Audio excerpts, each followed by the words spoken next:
হিন্দু আর মুসলমান আমাকে বলে আমি মুসলমানদের সাপোর্ট করি, হিন্দুদের নিন্দা করি। না, আমি ইসলামকে সাপোর্ট করি। কোন দাড়ি টুপি রাখা ফার্সি মানুষকে সাপোর্ট করি না। ইসলাম শান্তির বার্তা বয়ে আনে। ইসলাম কখনো ঘৃণার বার্তা দেয় না। হ্যাঁ, দাড়ি টুপি পরে টেররিস্ট পাওয়া যায়, খুনি পাওয়া যায়, মার্ডারার পাওয়া যায়, কিন্তু ওরা ইসলামের কেউ না।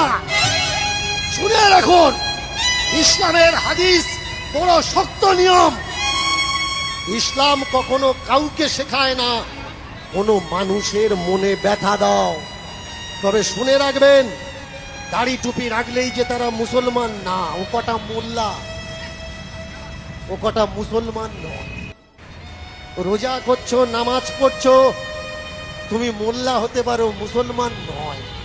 তোমার দিল যদি সাফ না হয়, হাদিস বলছে, কুরআন বলছে, দিল যার সাফ নয় সে বান্দা কখনো মুসলমান হতে পারে না। এখানে যদি আমার মুসলমান ভাই কোনো থেকে থাকে, জিজ্ঞাসা করবেন দীনকৃষ্ণ ঠাকুর যে কথা বলেছে এটা ঠিক? দাড়ি আছে, টুপি আছে, কিন্তু তোমার দিনের প্রতি হিদায়েত নেই। দুঃখের দুঃখ তুমি বোঝো না।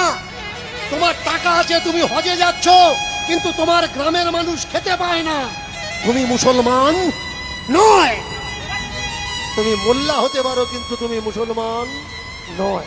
দোকানদারি করছো, পাল্লা ভাটকারায় কম দিচ্ছ, তুমি মুসলমান নয়। পিছনে মানুষের নিন্দা করছো, 5 ওয়াক্ত নামাজ পড়ছো না, দান খয়রাত দিচ্ছ না, দিনের কাজে লাগছো না, তুমি মুসলমান নয়। দেখলেন তো ভিডিওটা, এবার অন্ধ ভক্তদের কাছে কিন্তু পৌঁছানোর দায়িত্ব আপনাদের। সবাই ভিডিওটাকে শেয়ার করুন, প্রচুর মানে ছড়িয়ে দেন। কি বললেন শুনলেন তো আপনারা, এটাই সত্য।